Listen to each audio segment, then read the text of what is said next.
Anti-relou. Alors, dans cette vidéo, je vais vous parler de l'enfant intérieur. Avant de dire ce que c'est, je vais vous dire pourquoi je fais une vidéo là-dessus. Peut-être que ce n'est pas le cas pour tout le monde, mais dans mon cas personnel, je pense que si mon enfant intérieur n'avait pas été blessé, je n'aurais peut-être pas développé une sclérose en plaques. Voilà.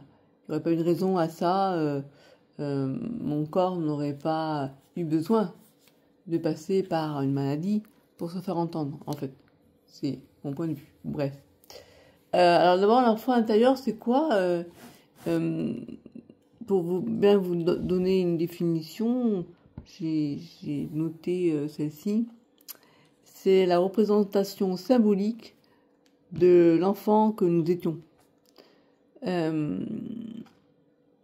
Et pour vous donner un exemple, si vous fermez les yeux et que vous repensez à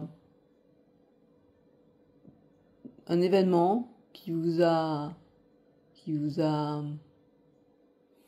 touché et vous essayez de prendre conscience de l'origine, comment dire, de ce ressenti, de l'émotion que vous avez ressenti, à quoi vous pouvez la relier, à quel autre événement vous pourriez la relier, par exemple. Et à partir de là, vous pouvez peut-être entrer dans une blessure d'enfant et il faut savoir que se libérer, de prendre conscience, d'entrer en contact avec son enfant intérieur peut faire peur, peut paraître un peu éliminé, mais si on prend conscience de son enfant intérieur, c'est un peu comme un parent, comme ce qu'aurait dû faire le parent à une époque, qui aurait été d'écouter l'enfant et d'écouter la blessure qu'il avait ou qu'elle avait. Et déjà, rien que l'écoute, ça apporte un soulagement pour l'enfant, parce qu'il n'y a rien de pire que l'enfant qui veut se faire entendre et le parent qui n'est pas disponible et qui n'est pas là et qui ne l'écoute pas. Et plus le parent va lui dire arrête de pleurer, et plus il va pleurer parce qu'il ne se sent pas écouté et qu'il a une émotion qu'il faut accueillir en fait. Mais la plupart du temps, on a tendance à rejeter les émotions qu'on ressent et le parent n'est pas toujours disponible pour écouter son enfant. Et donc on a tous et toutes, je pense, des blessures du passé qui sont là et qui stagnent à l'adulte. Enfin, l'enfant devenu adulte garde des blessures au fond de lui. Et en fait, malheureusement, ou heureusement, je sais pas, mais on a tendance à répéter les schémas douloureux tant qu'on n'arrive pas à trouver une solution. Et afin de s'en libérer, moi je pense que la maladie vient un petit peu comme une explosion, essayer de nous dire oh ça va pas là, il y a quelque chose qui va pas. Mais malheureusement on n'entend pas toujours, même rarement. Et donc on continue comme si de rien n'était, on va dire. Et puis du coup on répète comment on dit ça, inlassablement des schémas qui sont douloureux. Et donc on s'en sort pas quoi. Et donc se libérer des schémas douloureux qui se répètent dans notre vie actuelle, ça doit passer par des blessures du passé qu'on va cicatriser.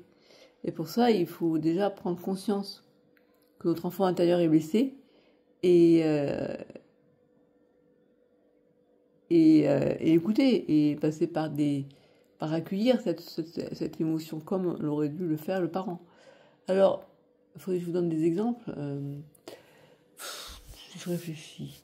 C'est souvent, on se rend compte en fait dans notre vie de tous les jours quand un événement actuel nous cause vraiment de la peine, mais de manière, on sent en général que, ou alors c'est les autres qui nous font prendre conscience que c'est exagéré en fait, et qui nous fait comprendre que on surréagit parce que cette blessure actuelle, parce que bien sûr, oui, on peut être blessé encore de nos jours pour quelque chose, qui va réveiller une blessure du passé.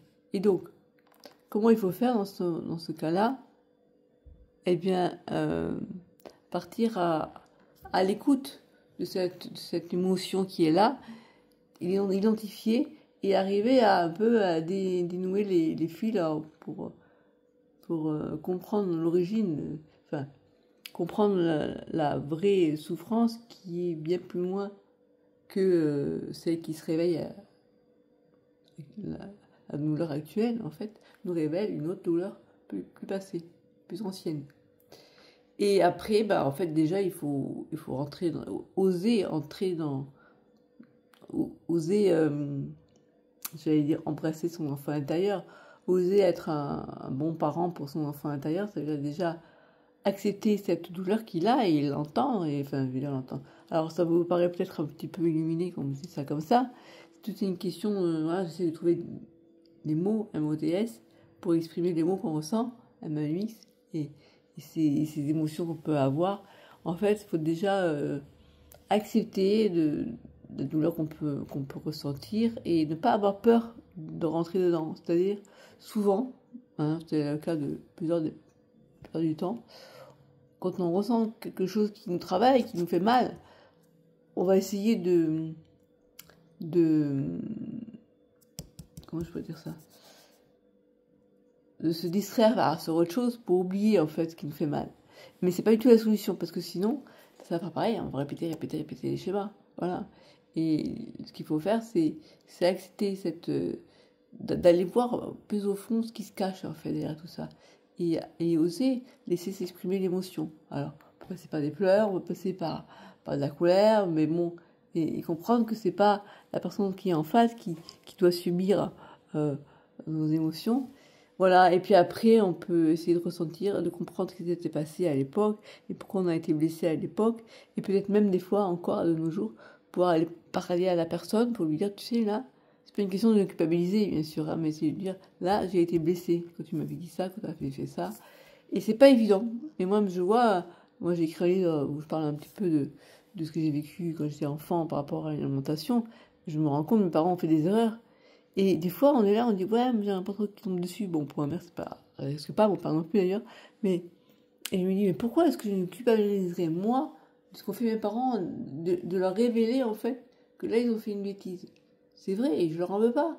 Mais ils ont fait une bêtise. Et pourquoi, moi, je me sens mal de le dire, qu'ils ont été toxiques à certains moments. Et ben parce que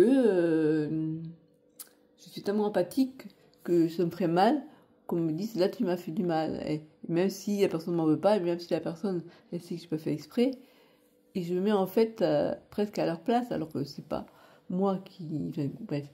Et donc, ben c'est pas simple et on passe par différents états, mais c'est nécessaire si on ne veut pas répéter inlassablement et développer des maladies ou des poussées par exemple. Ça peut arriver. Hein.